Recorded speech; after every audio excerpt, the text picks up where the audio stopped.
enfin c'est terminé plutôt. Et voilà, c'est la fin de ce challenge.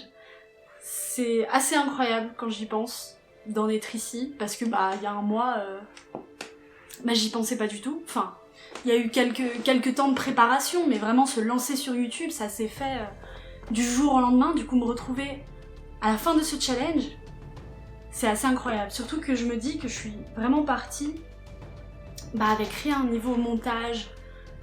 Enfin, se filmer, être devant la caméra, j'avais jamais eu aucune expérience avec ça. Et au final, je trouve que ça s'est bien passé. Tu peux me laisser ton avis dans les commentaires. C'est vrai que j'ai eu une certaine expérience dans le théâtre, donc c'est vrai que le jeu et parler, enfin faire ça me pose pas trop de problèmes, ça me stresse pas trop. Après ça dépend des vidéos, même aujourd'hui je me sens assez impressionnée en fait de faire cette dernière vidéo avec toi. Donc je voulais un peu faire le bilan justement sur ce challenge. Voilà, les moments peut-être un peu compliqués, les super moments aussi, voir où j'ai évolué, parce que si tu te rappelles j'avais fait une première vidéo où j'expliquais ce que j'attendais de ce challenge et où je voulais aller, où je voulais que ça me mène. Et du coup voilà, aujourd'hui je voulais faire avec toi ce bilan pour la dernière vidéo. Donc j'ai mes notes avec moi, ça va être une vidéo là où vraiment, s'il y a des cuts c'est juste parce que c'est d'énormes blancs, mais sinon j'ai pu essayer de te parler comme ça sans forcément avoir rédigé de vidéo. Là c'est vraiment le level au-dessus où juste je te parle, je te partage mon ressenti. Et j'espère que ça va te plaire et que ça va pouvoir peut-être te motiver, t'inspirer et juste que toi aussi tu puisses suivre cette évolution. Alors déjà, justement, la première chose que je peux dire, c'est que quand j'ai commencé ce challenge, les premiers jours, en n'ayant du coup aucune base, aucune compétence dans le montage, tout ça, je devais peut-être passer 2 ou 3 heures à écrire une vidéo, sûrement entre 45 minutes et 1h30 à la tourner. Alors ça me paraît incroyable maintenant que j'y pense. Et alors la montée, c'était le plus compliqué, Enfin vraiment, il y a des moments où je me demandais comment je pouvais me retrouver à monter pendant aussi longtemps, mais je devais bien prendre entre 2 heures et 3 heures pour monter la vidéo. Enfin c'était vraiment très très speed quoi, parce que le matin je me levais, j'écrivais la vidéo, je tournais, je montais, je partais au travail, le soir je rentrais. Enfin au début c'était vraiment, l'organisation était catastrophique, mais justement au fil du temps j'ai réussi à mettre en place une certaine organisation pour me permettre d'avoir déjà plus de temps, d'être moins dans le stress. Parce que tu as pu le remarquer, il y a des jours où les vidéos sont sorties plus tard que d'habitude. Mais du coup justement c'était quelque chose qui faisait partie du challenge, il fallait que j'apprenne en même temps de faire, et c'était la chose finalement la plus stimulante, la plus motivante.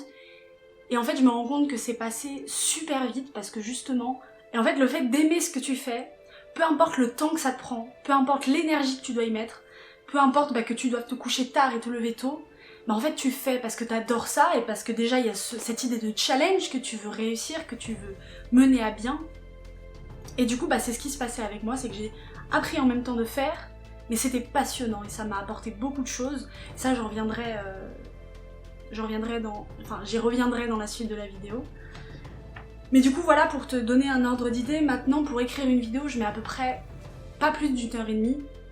Pour la tourner, maintenant, ça peut se faire en 20 minutes, alors t'imagines qu'avant 1h30, la différence est quand même drastique. Donc bon, des fois je mets 40 minutes, mais quand même ça n'a rien à voir avec les débuts. Et après pour le montage, maintenant je dépasse plus 1h30. Et vraiment ça c'est quelque chose qui au début, ça peut vachement impressionner, parce qu'on se dit comment on peut réussir à faire plus vite que ce qu'on essaye de faire en fait. On peut se mettre la pression tout seul, mais sache que vraiment en pratiquant, en t'entraînant, et c'est pour ça aussi le but de ce challenge de faire une vidéo par jour, c'est que là tu pratiques tous les jours, tu t'entraînes tous les jours sur une longue période quand même, c'est comme ça en fait que tu vas acquérir tes compétences et les développer et faire que ce soit plus naturel, que tu n'aies même plus besoin vraiment de réfléchir à ce que tu fais, ça se fait très simplement. Alors en fonction de ce que je peux me rappeler des attentes que j'avais au tout début de ce challenge, alors il me semble que voilà, j'avais parlé de plus de fluidité, plus de naturel dans mes vidéos, justement par rapport au montage, d'acquérir les compétences.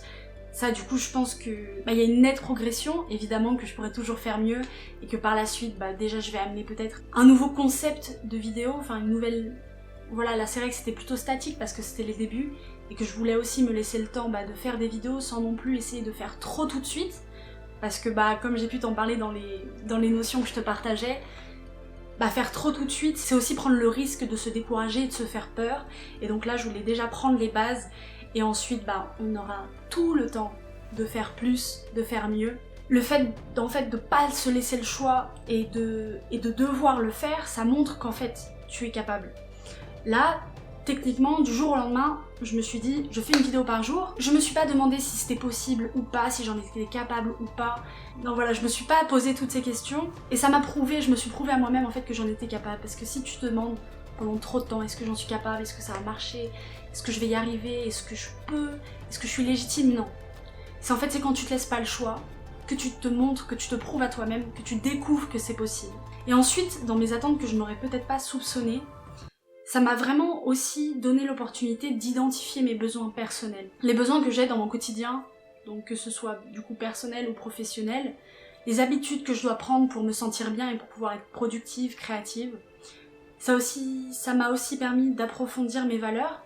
Donc je t'ai parlé d'optimisme et de bienveillance. Et tu te douteras que y a des moments dans ce challenge, il y a eu des remises en question, il y a eu des moments de doute. Et du coup j'ai pu me prouver à certains moments que j'avais vraiment ce côté positif en moi.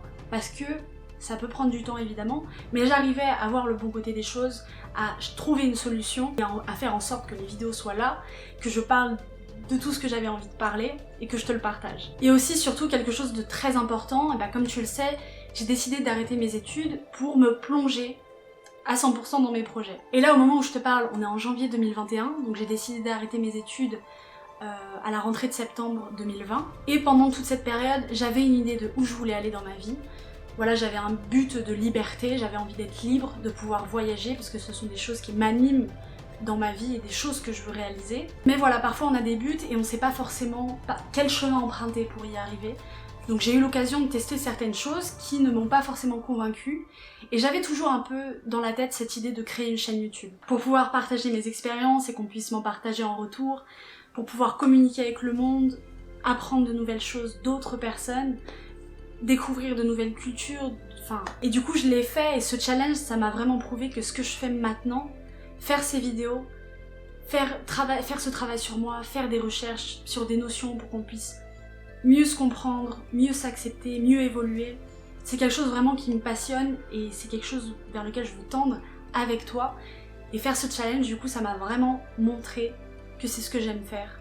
C'est déjà très rassurant, mais c'est aussi très excitant pour la suite parce que j'ai des milliers d'idées et voilà, m'être prouvé aujourd'hui que j'étais capable et que je pouvais apporter et partager avec d'autres personnes, c'est quelque chose vraiment qui me rend très très heureuse. Donc aussi pour pas te dire que juste il y a eu des belles choses, des choses extraordinaires, c'est le cas, mais il y a eu aussi évidemment des moments où j'ai douté, où je me suis dit est-ce que ce sujet va intéresser, est-ce que je suis légitime pour en parler. Ça c'est un problème aussi qu'on peut avoir quand on veut se lancer dans un projet. On peut avoir tendance à pas se sentir légitime, à se dire que, justement quand je t'en ai parlé dans une certaine vidéo, qu'il y en a déjà qui font mieux, qu'il y en a déjà qui font plus, et donc pourquoi moi j'y ferais. Et en fait tous ces doutes, au fur et à mesure j'ai pu justement les déconstruire, et tous ces petits moments de stress, tous ces moments où peut-être à des moments j'avais pas envie, où je me mettais trop la pression, finalement ils sont très bien passés et on en est là aujourd'hui. Et c'est incroyable, maintenant j'ai l'impression d'être capable de tout. Je me dis, j'ai fait une vidéo par jour pendant un mois, maintenant je peux sortir tout le contenu du monde. C'est vraiment exaltant comme sentiment et je suis très très contente en fait de partager tout ça avec toi. Donc voilà, j'ai très hâte de te montrer les nouveaux projets, les nouvelles idées que j'ai pensées pour la chaîne et pour même autre chose, mais je ne t'en dis pas plus. Et aussi surtout maintenant que ce challenge qui me prenait quand même énormément de temps, sachant que je travaille l'après-midi, j'ai pas eu forcément l'occasion de développer les réseaux sociaux et c'est quelque chose auquel je vais m'atteler dès maintenant pour qu'on puisse créer plus de liens, être plus en connexion, plus proche, pour pouvoir qu'on communique ensemble, et ça c'est quelque chose qui me ferait énormément plaisir. Donc c'est quand même quelque chose de terminer ce challenge. C'est, je pense, le premier un peu grand défi que je me lance dans ma vie, que j'arrive à un terme, que ça fait sens pour moi, que ça me passionne. Et j'espère que ça t'a plu aussi. J'espère énormément que ça t'a plu, que ça a pu t'apporter, que ça a pu t'inspirer. Parce que je sais, surtout qu'en cette période, tu peux peut-être être perdu, mais je veux vraiment te prouver en fait que tout ce qu'on a pu peut-être te dire sur la vie, sur le chemin que tu dois emprunter, c'est pas que ça. Tu peux suivre ton intuition, tu peux prendre le temps de te connaître et sortir en fait des sentiers battus et réaliser tes rêves. Et c'est vraiment ça que je veux t'apporter. Et voilà, j'ai très très hâte qu'on puisse avancer ensemble. Donc bah pour cette dernière vidéo, si elle t'a plu, je t'invite à déposer un petit j'aime, à me laisser un commentaire pour me faire un retour sur cette vidéo, sur le challenge, me donner un avis, me partager une expérience.